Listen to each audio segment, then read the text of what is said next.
Hi welcome to dream books. ഞങ്ങളിന്ന് ചേന ബിരിയാണി ഉണ്ടാക്കാൻ പോവാണ്. ചേന ബിരിയാണി ഉണ്ടാക്കുന്നതിന് 250 കിലോഗ്രാം ചേന, 2 വലിയ സവോള, 1 വലിയ തക്കാളി, 1 ടേബിൾ സ്പൂൺ ഇഞ്ചി വെളുത്തുള്ളി പേസ്റ്റ് എന്നിവയാണ് വേണ്ടത്. ചിക്കൻ സ്റ്റോക്ക് കയ്യിലുണ്ടെങ്കിൽ ഉപയോഗിക്കാവുന്നതാണ്, നിർബന്ധമില്ല.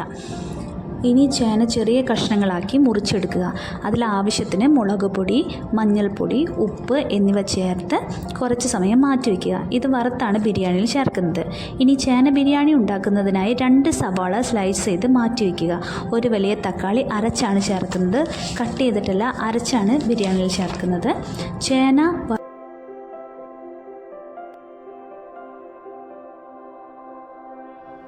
വറുക്കുന്നതിന് ആവശ്യത്തിന് ഓയിൽ ഉപയോഗിക്കാവുന്നതാണ്.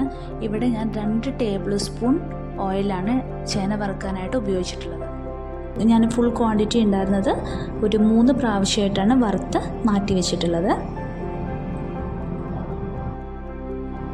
ഞാനിവിടെ ചേന വറുത്ത ഓയിലിൽ തന്നെയാണ് ബിരിയാണിക്ക് വേണ്ട മസാലയെല്ലാം തയ്യാറാക്കി എടുക്കുന്നത്. ചേന വറുത്തെടുത്ത ഓയിലിൽ കുറച്ച് നെയ്യ് ചേർക്കുക. അതിലേക്ക് 1 കഷ്ണം കറുവപ്പട്ട, 4 ഗ്രാമ്പൂ, 3 ഏലക്ക, കുറച്ച് പെരുംജീരകം ചേർത്ത് നന്നായി ഇളക്കുക. അതിൽ സവാള ചേർത്ത്, നമ്മൾ സ്ലൈസ് ചെയ്ത് വെച്ച സവാള ഉണ്ടല്ലോ, അത് ചേർത്ത് നന്നായി വഴറ്റിയെടുക്കുക. ബിരിയാണി തയ്യാറാക്കുന്നതിൻ്റെ തുടക്കത്തിൽ കുറച്ച് മസാല ഉണ്ടാക്കുന്നതിൻ്റെ തുടക്കത്തിൽ കുറച്ച് ഭാഗം ഷൂട്ട് ചെയ്യാനായിട്ട് എനിക്ക് പറ്റിയില്ല. തക്കാളി ചേർക്കുന്നത് മുതലാണ് ഞാനിവിടെ വീഡിയോയിൽ കാണിച്ചിട്ടുള്ളത്. വഴറ്റിയെടുത്ത സവാളയിൽ 1/2 ടേബിൾ സ്പൂൺ കുരുമുളക് പൊടിയും 1/4 ടേബിൾ സ്പൂൺ ഗരം മസാലയും ചേർത്ത് നന്നായി ഇളക്കുക. എരിവ് കൂടുതൽ ആവശ്യമുള്ളവർക്കാണെങ്കിൽ കുറച്ചുകൂടെ മുളക് പൊടി ചേർക്കാവുന്നതാണ്, ആവശ്യത്തിന് മുളക് പൊടി ചേർക്കാവുന്നതാണ്.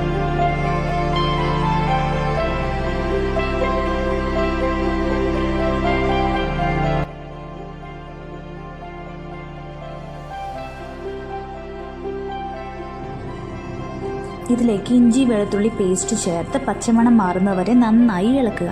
അതിലേക്ക് തക്കാളി പേസ്റ്റും ചേർത്ത് നന്നായി വഴറ്റിയെടുക്കുക.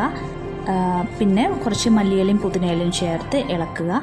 1 ടേബിൾ സ്പൂൺ പുളിയില്ലാത്ത തൈര് ചേർത്ത് യോജിപ്പിച്ച് അതിലേക്ക് നമ്മൾ വറുത്ത് വെച്ചിട്ടുള്ള ചേനയും ചേർത്ത് നന്നായി ഇളക്കി ഒരു 5 മിനിറ്റ് നേരം അടച്ചു വെച്ച് വേവിക്കുക. ബിരിയാണിക്ക് വേണ്ട മസാല തയ്യാറായിട്ടുണ്ട്. ഇതിലേക്ക് 1 കപ്പ് ബസ്മതി റൈസ് വേവിച്ച് ദം ചെയ്യേണ്ടതാണ്. പിന്നെ ഞാനിതിൽ വറുത്ത കിസ്മസോ അണ്ടിപ്പരിപ്പ് സവാള അത് ചേർത്തിട്ടില്ല. അതും കൂടി ചേർത്ത ബിരിയാണിക്ക് നല്ല ടേസ്റ്റ് ആയിരിക്കും. പിന്നെ ചേന ബിരിയാണി എന്ന് പറയുന്ന ഒരു ഡിഫറെൻ്റ് ആയിട്ടുള്ളൊരു ബിരിയാണി തന്നെയാണ്. അത് കഴിച്ച് നോക്കിക്കഴിഞ്ഞാൽ ചേന തന്നെയാണോ ഇതിൽ ചേർത്തിട്ടുള്ളതെന്ന് നമുക്ക് സംശയം തോന്നും. ട്രൈ ചെയ്ത് നോക്കി അഭിപ്രായങ്ങൾ അറിയിക്കുക. റെസിപ്പി ഇഷ്ടമായെങ്കിൽ ലൈക്ക് ചെയ്യുക, ഷെയർ ചെയ്യുക. ചാനൽ ആദ്യമായിട്ട് കാണുന്നവരാണെങ്കിൽ സബ്സ്ക്രൈബ് ചെയ്യുക. Thanks for watching.